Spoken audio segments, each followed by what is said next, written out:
Wake that ass up. Early in the morning. The Breakfast Club. Yes, it's the world's most dangerous morning show, The Breakfast Club. Charlamagne the God, Angela Yee. Envy had to bounce because he's got his car show stuff to attend to. But we got two special guests here. Tell them who we got, Yee. Yes, we got my girl, Gigi Maguire, and we got Virgo from Beyond the Pole on WeTV. What's up, ladies? Good morning. Now, who house y'all at? 'Cause somebody getting some money. That's Gigi's house. Oh, okay. Me at my house. I see at least $500,000 in shoes behind you. At least. Yeah, that's all my stripper money. Okay. Okay. Now, listen, I thoroughly enjoy watching you ladies on Beyond the Pole, and it was interesting to see this season, right, because there was a lot going on during the pandemic, also figuring out how to make money. And so I want to talk about how the pandemic has treated you guys because, Atlanta's kind of open, so I don't think it was as bad there as it was for other people. Atlanta been open. We literally closed for like 6 months. 6 weeks. I stayed in the house personally, I stayed in the house like 90 days, but then I was out in the streets. So yeah, once June came around and it was summertime, I was outside. And it's been crazy because I travel a lot. So when I go to other places, it's like they're so strict on all of the COVID rules, and I'm so used to Atlanta just being so free with everything. So it takes some adjusting, but how was it for you?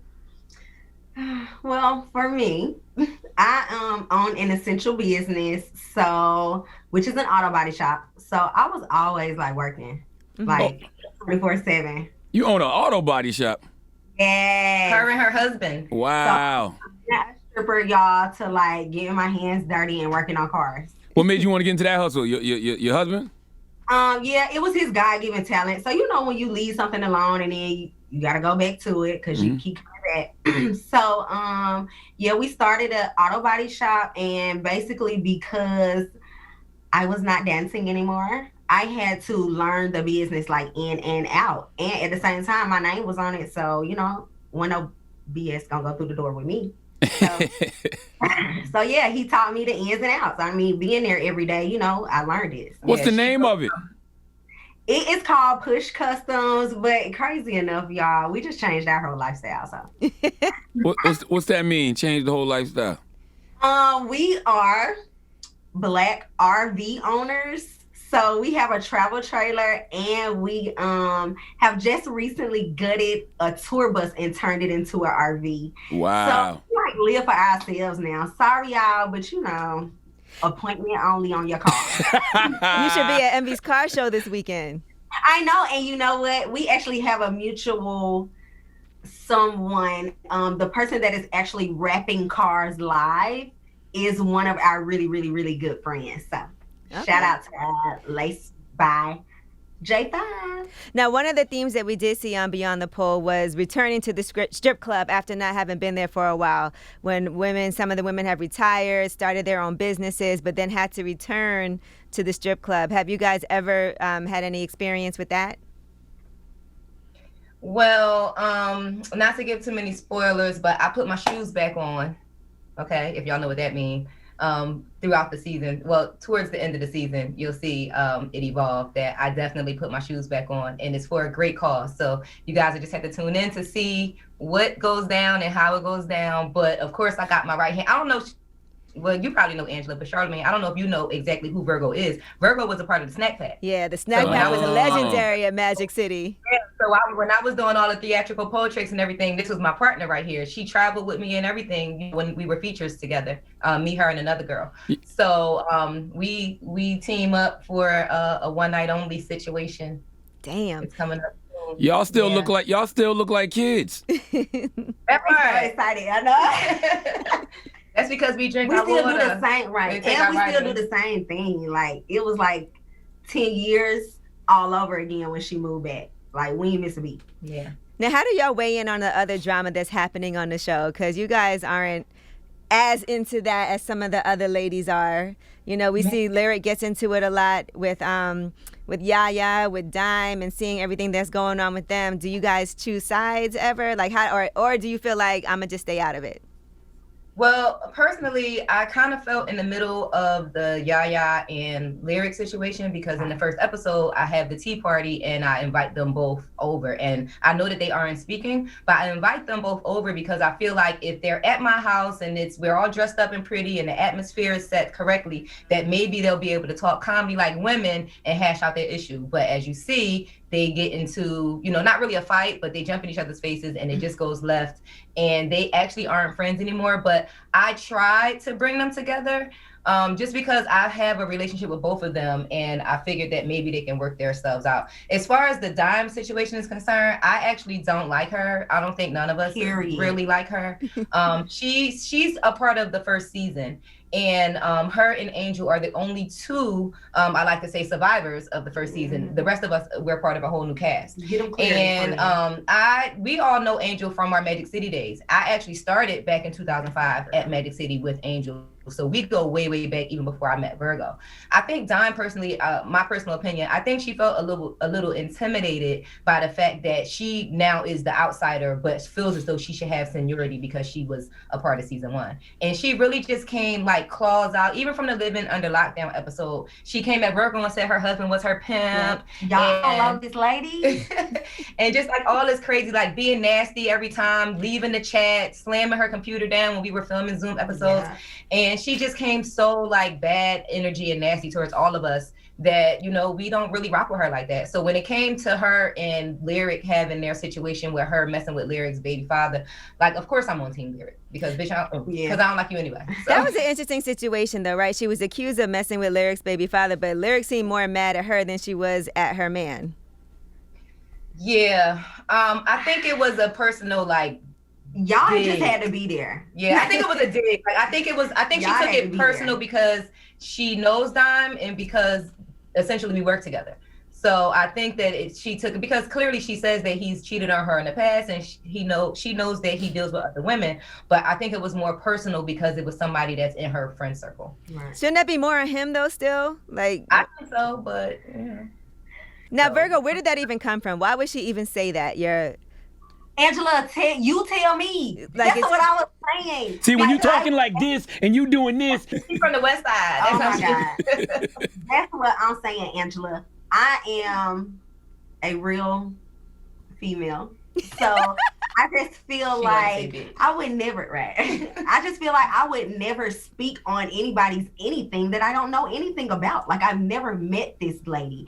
And at the same time, we were all invited to a party. So why would you say that? So we were talking about OnlyFans. And of course, everybody knows I'm on OnlyFans. I helped Virgo create her OnlyFans. Okay. And my friend is a businesswoman. Why not? And OnlyFans, for me is a little different than it is for her. She's like all out with it and doing things that I personally don't do. And Dime feels as though if your man allows you to strip and show, explicit content on the internet, then clearly he's your pimp. And it's like, girl, how many women are married in the porn industry? How many women are, you know what I'm saying? Like, there's thriving couples out here that hold each other down and they don't judge on what the other person does, or they're here for it because they respect what's going on and they understand it. So for you to say just because her husband allowed her to show her vagina on the internet that he's her pimp, like, girl, you're clearly reflecting on yourself and whatever issues you got going on within. Question, you both of y'all been in the game a long time. Y'all say y'all don't know her. Who is she? How do we know she's not somebody that the producers put on just to disrupt things? Well, again, she came from season 1, and there are people, we didn't know her, but there are people that we know who know her from. She used to work at Blue Flame back in the day. So we know a few people that used to work with her. And she currently works at a club in Atlanta where she bartends. And funny thing is, we tried to film there and get girls from that club to come in and join us as background, and none of them wanted to have any involvement with the show because none of them like her. So that clearly says a lot about her. So when nobody around you likes you, clearly you need to look in the mirror and see what's going on in the reflection. So as the OG, why you don't let her know that, Gigi? Maybe she can get to a place of healing in her life. Was trying. I tried. We was trying. I tried. She did try. Okay. Yeah. Now, let me say too, we worked only at Magic City. We were not club hoppers. We were the feature performers there, so we only worked there. And that was, for me, it was definitely like 10 plus years. So we didn't get a chance to club hop like the other girls where they would meet the other girls in the industry or anything. So that's what we mean by we didn't know her. We were in the same place for all of, that time. Now, Virgo, you've been with your man for what, 17 years or something like that? It's been 17. All right. So did he want you to quit? I quit dancing. Tell me why you quit. I'm gonna tell her. But I'm not gonna lie, Angela, let me answer that first.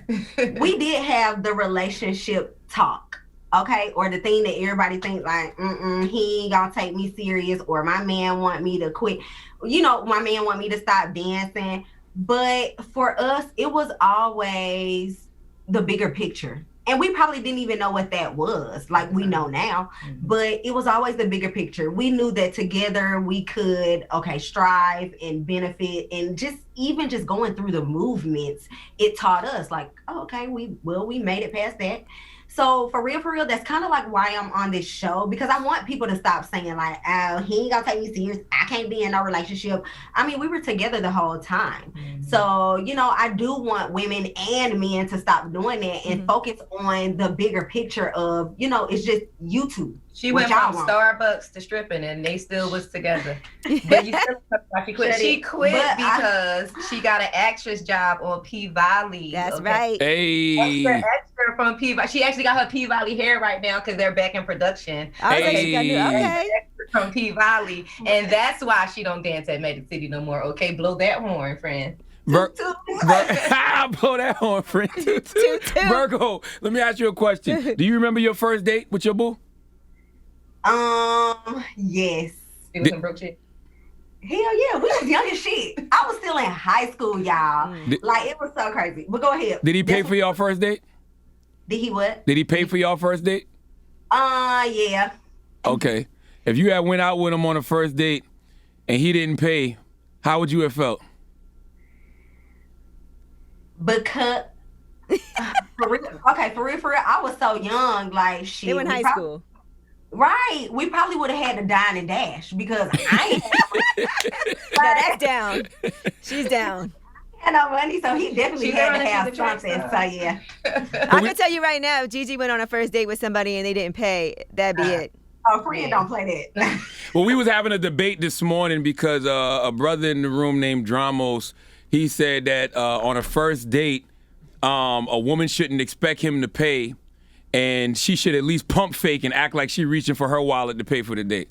Did he ask her on that date? Yes, and he asked her. Okay. Yeah. Yeah, she's like, nope. Gigi has a horrific Applebee's story for you, but yeah. What's the Applebee's story? Real quick, in a nutshell, a guy flew me to a guy that I met at NBA All-Star Weekend flew me to Dayton, Ohio for Valentine's Day, and he kept raving about he was taking me to his favorite restaurant for dinner, and we pulled up at Applebee's. Well, maybe it's his favorite restaurant. That's his favorite restaurant, though. Did he have a coupon? Yeah, right. I got on the plane the next morning and never talked to him again. Oh, damn. Hey, so was the plane ticket or the restaurant bill highest? Of course, the plane ticket was more than the restaurant bill. Damn. Now, let me ask y'all this. Watching the show, there's other things that happen that, I guess, Empress. Let's talk about her for a second. Whew. All right. The bombshell is going to drop tonight. Okay? Stay tuned. Baby. Empress has 7 children by 7 different men. Empress smokes. Yes, it is. Empress smokes. She's currently, during the season, she's pregnant, and she smokes cigarettes in every scene. She smokes Newport 100. She told us she smoked about 2 to 3 packs a day. And when we said to her that we felt uncomfortable about watching her smoke while pregnant, she told us that she smoked with all 6 of her pregnancies. Her babies came out fine, and that we need not worry about her because God got her and all her kids. Whew, that hurt. Mind your business. Is that hard, though, to be friends with somebody who you feel like is harming themselves and there's nothing you could do about it? It's hard to be, and it's hard to see it. Like, it's a cringe when you around her and big old belly and she pulls out a cigarette. Yeah. But like I said in the first episode, she a grown-ass woman. That's her body. That's her baby. We can't tell her what to do. Like, we can express our opinion all day and tell her that we don't think that she should be doing it, and we'd rather not see it or be around her while she's smoking while pregnant. But, you know, she grown. And that little baby, his name is Lucius, I think. Yeah, he's very healthy. He's here and he's healthy. So her body, her choice, I guess. Wow. yeah. Now, this is going to air tomorrow for us. So who is her child's father? Oh, yes. Okay. I get to tell. It's number 6, this baby daddy's brother. What? Same mama, same daddy, and they both married. So baby number 6 is the little girl that she's holding in a couple of the scenes, right? She's a 2-year-old. And her father has been incarcerated since she was 6 months old. And she's been taking care of him. So in the episode where Yaya calls her a sugar mama, she's talking about the fact that she takes care of her baby father who's in jail, who's also married. Right. Okay. So then she says that she had a drunk Percocet one night and got with his right-hand man and got pregnant. Come to find out the right-hand man is his brother. Same mama, same daddy. So these kids are going to be brothers. And yeah, brothers. Brothers. Oh my God. You sound like a blood. This issue causes a rift within her family, and as friends of hers, we stand by her. It's her decision. Again, she says, listen, you spoke with Empress. You know how she doesn't believe in voting. We had a whole conversation about that. Yeah, and Empress you can't tell her nothing. And she said she never wanted a husband. She wanted children. She has 7 children by 7 men, and she has what she wants, and she's content, and she ain't looking for nobody for nothing. And everybody need to mind their damn business. Hey Gigi, I love you, but I feel like I'm missing out. I gotta watch this goddamn show. This shit sound amazing. It's a lot going on. I'm actually shocked and appalled that we ain't went viral with all the shit that's happening on this show. It's so many things that's going on. Like Empress with all of these kids and smoking while pregnant, and then the whole voting thing. Smoking with cigarettes. Smoking with cigarettes. Yeah, we did a whole thing on voting. We actually did a lip service special with Beyond the Poll, and we were talking about voting. You guys were twerking for votes. Yeah. Right. Twerk to the polls. And she said she just doesn't vote because she doesn't like anybody. She doesn't think it matters, and there's nothing you can do about it. A woman that has 7 children. Mm-hmm. She also owns a ranch and has horses and goats and shit too. Well, damn. What do y'all think it is? Do you think it's a lack of marketing? Because, when I think of, of course, Gigi's legendary in that world, but then I think of, the tip drills and other people. You think it's just people that people don't know? I don't know. Yeah, I think that is a part of it. I think that season 1 wasn't a WeTV production. So even though they aired season 1, they didn't create or make season 1. Oh. This is the first season that they create that they are really fully behind. Mm-hmm. And again, we're only on week number 5. I think that it's going to take a little bit of push life. I think take a little bit of push from social media, and I think that we need that one main viral moment for people to catch on. The show does have a small following. It does have a following. It's big on Twitter. We live tweet on Thursdays during the show, and that always has a good response. But I think that people don't sit in the house and watch TV anymore. People are. It's not like when I was young, when I was a little kid, the Cosby Show came on Thursdays at 8 p.m. That's right. And that was my punishment. If I got in trouble, I had to go to bed and watch the Cosby Show. Like that, you know what I'm saying? So I remember, waiting at home and waiting for a show to come on. Now everything's streamed, everything's on demand. You catch everything online. You watch it when you feel like it. So I think that has a lot to do with it as well. I think it's just going to take a little longer to catch on. I also think that you guys started filming this season during the pandemic. Yes. Right. And so maybe it's not as interactive at first, in some places as it could have been. But I will say, once you start watching it, you'll be addicted, and I feel like this next viral moment could come just based off of what you just told us about. Yeah. About her kids being brothers. So,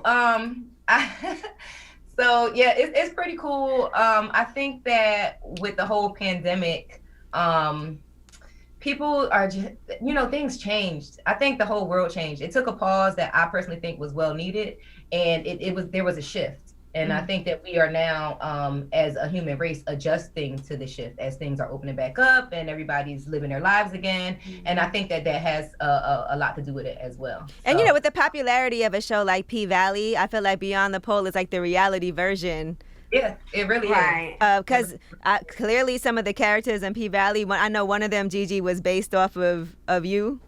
is. Pretty much. Mhm. The Mercedes, who is like the main girl, she has a last dance. She has a stage set called the Trilogy, which is 3 people. And even though Snack Pack was 5 of us, we only traveled with the 3 of us. So the world knows the Snack Pack as being 3 people. We of course were Magic City's very first feature stage set.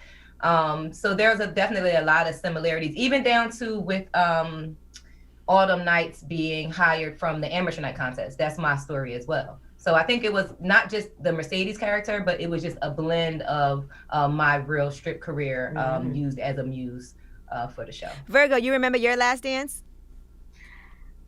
Mine was not as formal as Gigi's. You remember the last time you did? I mean, I left twice.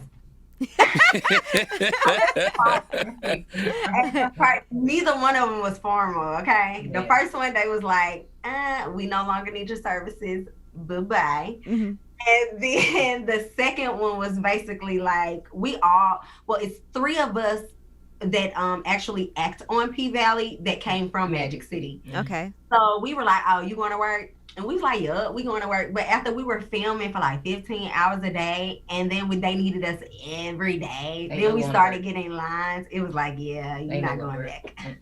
Gigi, you had your last dance, you retired. You had a whole ceremony. I did, and I was the first. Tell them what a lift up, friend. Boss Up covered it, but I was the first dancer to, well-known dancer to have a retirement party, and I named it Last Dance because, the Last Dance. I named it that because it was, of course, my very last time performing on Magic City stage, but also because my theme was Flash Dance, and I did pull the cord and the money and that whole thing at the end.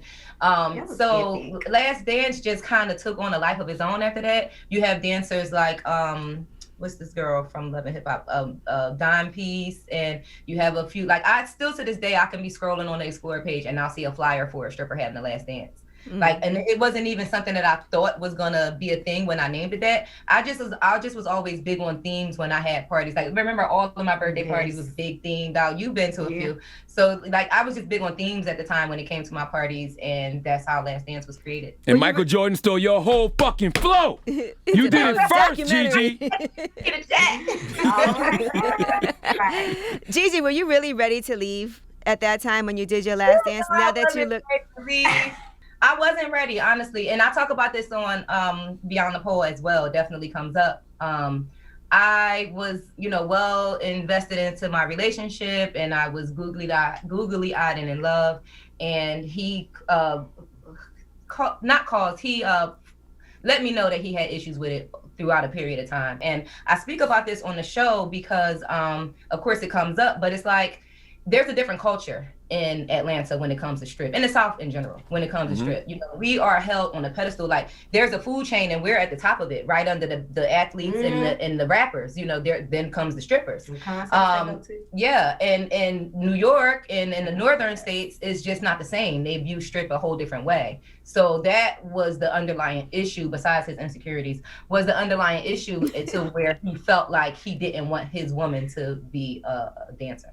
I mean, listen, I get it because I'm from the South too. I know plenty of brothers who've married women that used to dance. You know what I'm saying? That's their wifey.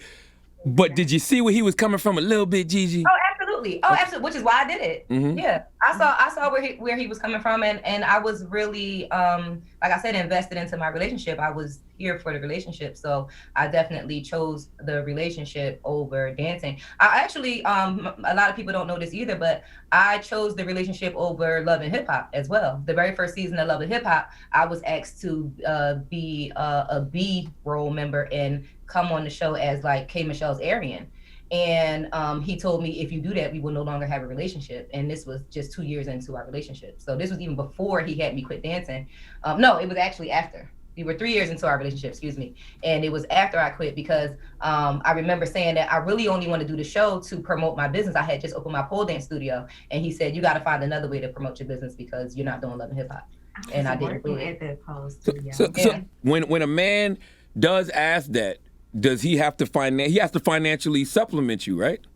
Oh, my platinum Amex came in the mail the next day. Hey, that's what I'm talking about. No, they sent them overnight. But it's still hard because you were making your own money for so long.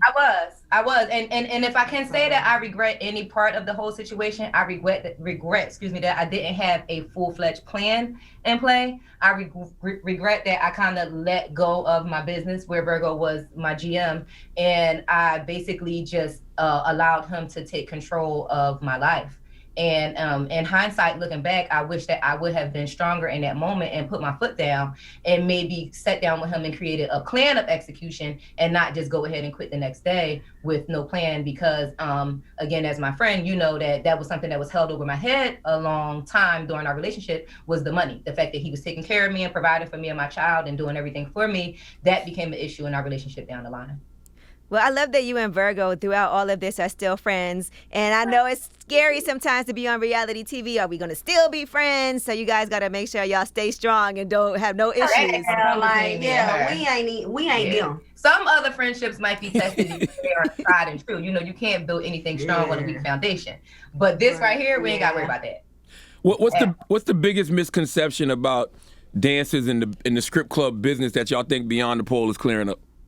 They always doing it with the customers. Yeah, that we have sex with all of our customers. They don't even pay enough for the dance. And no, you can't get this. And another big misconception, and this is one thing about the show that we're trying to put out there to change the narrative, is that they say that strippers are uneducated. They say that strippers are hooked on drugs. They say that strippers have pimps. They say that strippers will have sex anywhere for anything or whatever the situation, and that's really not the case. We are mothers. We are women first, okay? We are mothers. We take care of our children. We take care of our homes. We are providers. We are educated. We are entrepreneurs. We are out here level-headed and doing the right thing. And I think me personally, that is the biggest drive that I have and the biggest misconception that I would like to clear as far as, you know, putting it out to the world, who we are and what we do. Now, of course, I've been retired for 10 years, but there are dancers who still dance. I mean, there are women on the show who actually still dance. And you can see that I have made it out and, you know, moved on, and I'm doing okay for myself. And these other women are doing the same thing. Yeah, that's what I like about you the most, Gigi. And I mean, I've watched it over the years. You have become like an OG, and it's like you be trying to show these young girls how to do things the right way.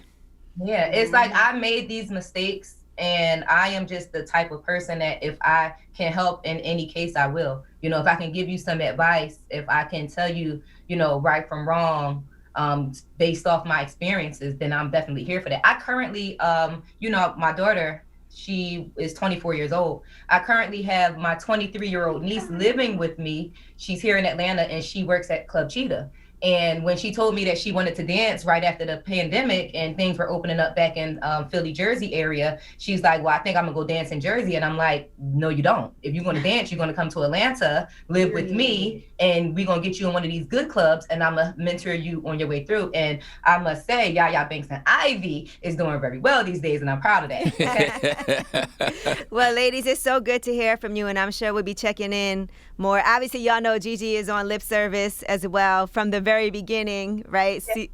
First episode ever, still going strong. So I commend you on everything that you've been accomplishing. I love to see it. Virgo, always good to see you, and congratulations again to you and your husband on your business and having such a strong relationship and partnership. Thank you. And we need some type of snack pack show. Beyond the Pole got to do something with the snack pack. I think that'll bring a lot of eyes to the show. I don't know if we can, you know, get some type of spinoff situation happening. You know, we still hoping that season 3 is a go. But I will say that it is 2021, and December 10th, 2021 is the 10-year anniversary of my last dance. And to commemorate that 10-year anniversary, we will be doing a one night only performance at the world famous Magic City. That date has been confirmed. Wow. It's happening in December 2011. So you know, you got to bring it on back. You know I'll be there. We'll all be there, okay? We're bringing the whole squad. This is going to be an amazing event, and I'm really looking forward to it. I've actually started training, okay? I feel like I'm a boxer. I started training. I got a pole across the hall. Serious business here. And I'm really looking forward to having this celebration just of life and accomplishments. It's not just the fact that I was a stripper and I retired. It's 10 years later, look at me now. You know, amazing. I lip service, I have a TV show. I've regained my independence, which is the most important part to me, because everybody knows that he snatched me up out that club and I depended on him for a lot of my adult life. And here I am doing it all on my own, doing the same thing, living the same lifestyle. And this is what this party is going to celebrate. Well, let's all start saving up our money now. Okay. All right, Virgo. All right, Gigi. Y'all make sure y'all check out Beyond the Pole Thursdays at 10 on WeTV. Period. That part. It's actually 10:45. They pushed us back because it's so explicit. Oh, but yeah. 10:45. All right. Y'all have a good day at the Breakfast Club. Thank you. Bye. Peace. Bye, ladies. Love y'all.